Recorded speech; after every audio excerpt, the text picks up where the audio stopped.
Hello and welcome back, fabricators. We are back in with another session around learning pieces of fabric. We're going to jump right in. We have a demo again of our fabric-enabled workspace. And so we'll zoom in and we're going to just focus on some more of the administration features and kind of talk about some of the differences here that we see between a workspace that is enabled by fabric versus a workspace that has not have fabric enabled. If you can see from my screen right here that we're sharing, we already have a fabric-enabled workspace, and we can know that by there's a little diamond in the upper right-hand corner. If I hover the diamond, you'll notice that it has a little thing called fabric content, meaning this is a fabric-enabled workspace. So there are a couple different settings around fabric and where you could look at them at a local level, meaning inside the workspace. And then there are global level settings as fabric that are across the entire capacity. So when we think about fabric, we think about fabric as a capacity that we're paying for or buying for one to many workspaces. All right, so let's dive in. First things first, let's look at our workspace settings first and see what we can change inside the context of a single workspace. If we click on this button here called Workspace Settings, these are the options that we can look at and adjust just for this workspace around fabric. Clicking on this option, we'll pull out a new menu here. And we have a lot of standard features that we saw previously in other workspaces that we had that were not in fabric enabled. For example, you can change the premium level of this fabric or this workspace. I can turn it from a pro to a premium per user or a fabric capacity. We also have this Azure's connections. This is where you can link the backend data into a blob storage account or have a logging system turned on. So Azure Audit Logs or Azure Logging will also let you adjust that as well. So if you click on this, you can see Azure Log Analytics is applied, and you can actually configure your Azure Log Analytics to capture data that is generated by the workspace. We also have system storage. Any artifacts or objects you make inside this workspace, there is a storage element that goes along with this, and it shows you the storage of those elements. Next is a Git integration, and this is something that's been requested from the Microsoft team for quite a while now, is the ability to integrate our workspaces or check in, check out our reports. Now, the neat thing about this is the Git integration, while it is a feature of Fabric, it appears at this point in time, it's also an integration feature of any premium workspace. That means premium per user. That means Azure A premiums or EM premium. So, and if it's a premium SKU that you're using either at the user level or the capacity level, it appears as though the Git integration is still working in all instances, which is really cool. Very excited about that. The other option here is just if you want to delete the workspaces, any other options live here. Most of these settings are fairly standard except for Git integration that you've seen before. There's a general tab to adjust some additional settings here. If you're looking to edit the data model in the web browser, you will need to enable that setting here in this new option called Data Model Settings. And then finally, if you have any embed codes that you are embedding from this workspace, it'll show you all the embedded reports or embedding codes that are being used from this workspace. Now, the next option here, the section for data engineering and data science, this section is brand new. This is something that you don't get on normal workspaces. And when you're in a Fabric workspace, you have additional things you can configure here. Now, again, these configurations are localized to just this workspace.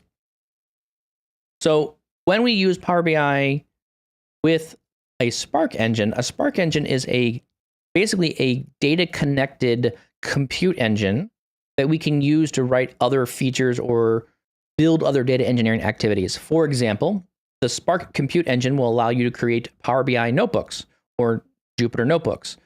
Those run on top of the Spark engine. So this will allow you to pick up data from the lake, do manipulations with that information, or do machine learning or data science, and put those outputted tables back into your OneLake for data storage. So clicking on Spark Compute, you have a whole bunch of options here that you can kind of adjust around your Spark cluster. For those of you who are closer to Spark and the Spark engine, there's a lot of interesting features you can build around a Spark cluster. You have different nodes, you have this worker node, you have a head node, different elements here that will let you run different types of workloads inside Spark. So you have some options initially. You can click your starter pool, and you'll notice here this is a medium-sized starter pool. You can actually create a new cluster pool. By clicking new pool, you would enter your name in here, new cluster, and then you can then let's make a name that's acceptable by the UI. And then you can change what kind of engine you want. Do you want it to be memory optimized or compute optimized? At this time, it looks like the only option we have is a memory optimized node family. You can also change the size of the cluster. You can change that as well. You can even change the auto scaling capabilities of this cluster as well. Now, the fabric capacity that we're running on this workspace is very small. Therefore, you're getting a lot less options in this menu. But you could auto scale up and down this node and cluster to use more compute as needed. Again, the idea here or the concept is these are a lot of Spark principles or functionality elements that are being brought directly into your Power BI environment. Again, making it a bit easier for you to manage that Spark cluster. I'm going to cancel out of this one. And then we'll move down here a little bit lower. Right now, there's only one Spark runtime engine that we're using today. It's Spark 3.3 and the Delta or Delta table version of 2.2. I do know that the Delta specification is getting some updates here in the near future. So stay tuned. There'll probably be more runtime versions that you'll be able to see in the future. So different versions of Spark and different versions of Delta. Now, this is also very important as well. If you add custom notebooks or libraries into your Spark cluster, the version of Spark that you're running will probably depend on what kind of libraries you bring into your Spark cluster. So if you pick a version of Spark and you bring in external libraries from PyPy or something like that, when you bring those libraries in, you have to test that those libraries are going to run on the version of the Spark cluster that you're using. And so sometimes you may want the ability to lock that cluster down and not allow it to be using the latest version of Spark. You may want to stick with a certain version of Spark. Lastly here, there's another option here for tracking machine learning models and your experiments. This is automatically turned on by default. And there's more documentation to explain what does machine learning and how do you track models occur inside the context of Fabric. Lastly here, you have additional Spark properties. So these are configured properties that you can then apply directly to the Spark cluster. To add a property, you would click on the little add button here in the bottom right-hand corner. And what it will allow you to do is it'll allow you to start typing the property name. And then in that property name, it'll allow you to set the flag of that individual property. This means when this SQL pool spins up, it will apply these properties to the startup of the cluster, and therefore all the properties will be applied to that cluster. For example, you may want something like spark.event.log, and you can enable it. And so this is the setting, and then it gives you which is the default value. So right now the default value is set to false. If I wanted to change that event log enabling to true, I could then set the word to true. And so this would then apply this property and set the property's value directly in this option. So again, this would be always available to me whenever that Spark cluster runs up. You would then have this setting turned on by default. I'm going to discard this for now. I'm going to leave this setting as default. And then next is your library management. So in addition to the Spark properties and using your settings for machine learning models, you can also go into the library. So the library has two ways of adding libraries here into your Spark cluster.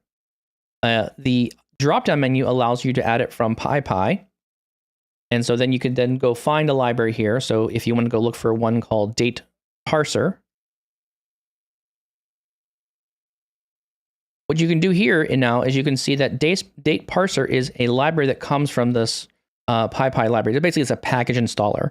So this library would then be automatically brought down to your cluster. And then if I select this from the menu, it'll then let me see all the different versions of this library. And then it will allow me to pick the source, or it shows me the sources from PyPy, and it'll say me it's pending because it hasn't been installed yet. You could also add things from a YAML file, or you can export this list if needed, if you wanted to keep this up to date with other clusters that you're running inside your notebooks. You also have the ability of adding your own custom libraries. So this is where you would upload your library from your computer. And you notice here at the very bottom right-hand side, it's asking for a .py file, a whirl file, a jar file, or tar file in there as well. Again, I'm not a big proponent of uploading my own libraries. If you're making custom libraries or custom Data science, I find this happens more often than not inside the data science realm than in the data engineering realm. The reason I don't really love uploading my own custom libraries is you've got to maintain them. You've got to make sure that they're up to date. You've got to make sure that those libraries will in fact work directly with your Spark cluster. And again, going back to our configuration on our Spark compute, all the libraries you're going to need to upload, you're going to need to make sure that they are compatible with Spark 3.3. So if you're using a feature that's older, that's not compatible, if your library isn't updated, then you'll have problems using that library in your current configuration of the cluster. And this is basically the new settings that you see inside Fabric related to the Spark compute engine. Another option you can move into, so if we move away from this, so this is just all localized to just my single workspace. But if I click on the gear again and then go into my administration portal, in the admin portal, you'll notice on the left-hand side, we also have our options for our capacity settings. This capacity settings is what we're adjusting at the workspace level, but now we can do this globally across the entire capacity. I'll click into capacity settings. And as it loads here, it'll load all the capacities that all I have across my environment, from Power BI Premium, a P1 SKU, Power BI Embedded, the Azure A SKUs, any trial premiums that I have running. So these are all the trial Fabric capacities that we're running. And then finally, we have the new Fabric capacity. So if I click on my Fabric capacity, we can see who the administrators of this one are. And if we click on the name, which is, again, not very intuitive, when I look at the name here, it doesn't look very clickable. It feels more clickable to click on the gear, but in reality, I want to use this name of the capacity. And when I click on the name of the capacity, it now opens up all the different settings for this particular capacity. Again, we can go through here as well. There's a usage report of this capacity, so we can track usage over time, which features of this capacity are being leveraged. In the notification area, we can set up when a certain portion of our capacity is used. We can have slowdowns. We can have people to be notified.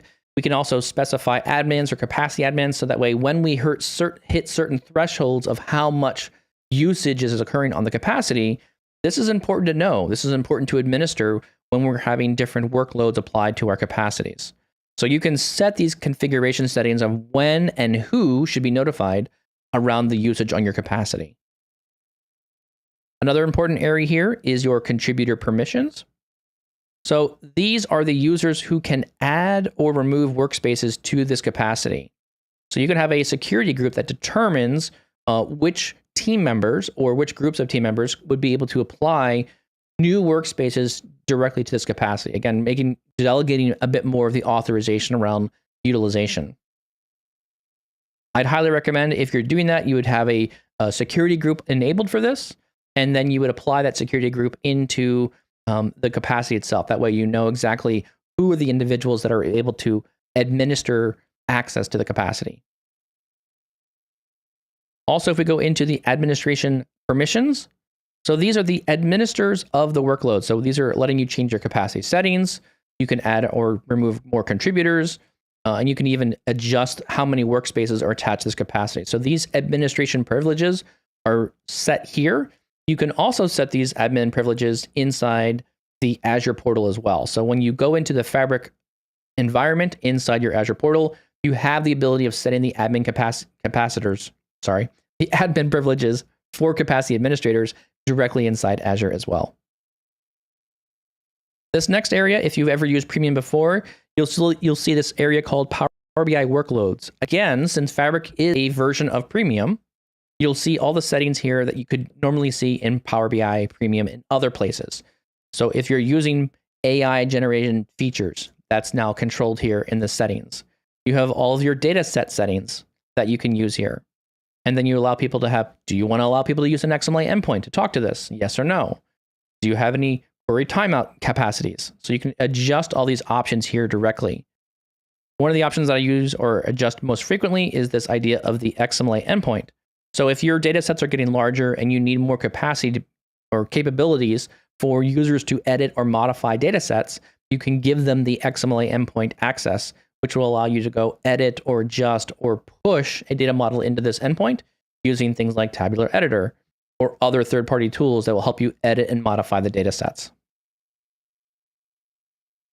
I think my default setting on this one most often is I usually use the read write because I do manipulations with third-party tools to edit the XML endpoint. Moving on from the Power BI workloads, we actually have another option here, which is a little bit confusing to understand what this means.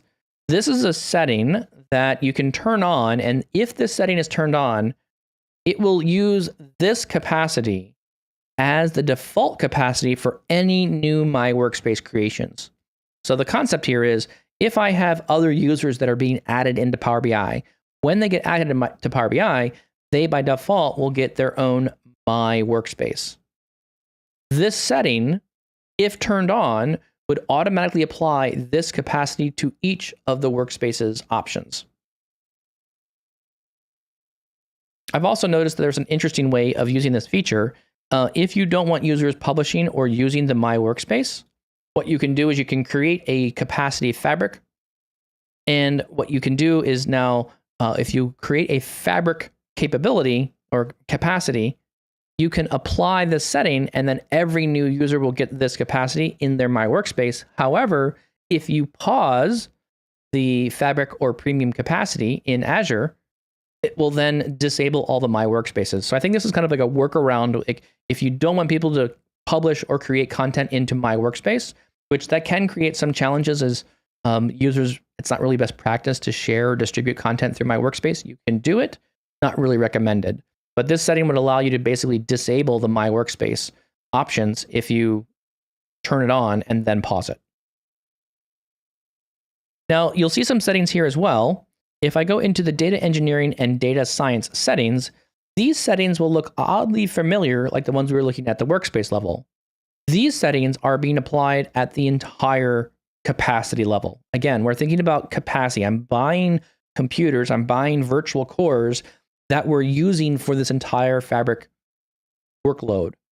In this area, we're now able to allowing the individual users to customize their workspace. So this setting right here at the top, when we were in the workspace previously, I was changing my settings, I was adding some parameters to the cluster pool, I was adjusting things in there, I could add my own libraries. Well, this option here is the permissions to allow each of the workspaces to be able to customize their own Spark pool. You may not want that. You may want all Spark pools to be exactly the same for whatever reason. Well, if you turn this setting off, it will then remove those settings out of the workspace, and it will then only allow you to set those settings here globally for the entire capacity. Next here, we have the same options, right? You can pick your integration runtime, Spark 3.3, that's the default one that's set right now. And then also you can add your Spark properties as well. Again, focusing more on that data science, data engineering space. And then lastly, which is another feature that I find very helpful for me, especially as an administrator of these things, you can go into the workspaces assigned to this capacity, and this shows you all the relationships of every workspace that has been attached here. You can then look at that workspace, you can see who the admins are, and then you can actually remove that workspace if you want to delete it or remove it from the capacity. You can then delete it from here, and it will then remove that capacity from that workspace. You could also, in the other right-hand side, which is kind of a little bit harder to see, these don't look like buttons, but they are. You could assign a workspace. So if I want to go grab another workspace that we have in our environment and assign it to this capacity, I have the ability to do so here as an admin as well. The only other option here in the admin settings for Fabric is to look at the delegated tenant settings. And this is a setting that comes from the tenant admin. And you'll notice here on this setting particularly, a lot of my settings already grayed out. That's because this is now an override for the admin selection. So at the administrative level or at the entire organization level, I have this ability to have a Microsoft Fabric. This is allowing a user to create a Fabric item in new capacities using the Fabric settings. So this means if I want to create a pipeline, if I want to create a Spark notebook, if I want to create anything that is Fabric-related elements, a SQL data warehouse, you need privileges to be able to do that. You can have a workspace. It can definitely be enabled with Fabric, but you can't create anything new. You can only use the basic Power BI premium features. So what this setting is allowing us to do is we're allowing us to override some administrative settings from the tenant level. And then this was overriding that selection. And we can then enable this capacity to have different settings than what the global settings look like. Gives you, again, giving more fine-tuned control around what is actually happening in this Fabric capacity. What do we want users to do? And with that, that's basically a roll-up of all the settings. We've gone from the Workspace admin settings around Fabric and now into the Power BI admin settings around those capacities. Thank you all very much. We appreciate your time, and we'll do a little bit more learning with Fabric in the future.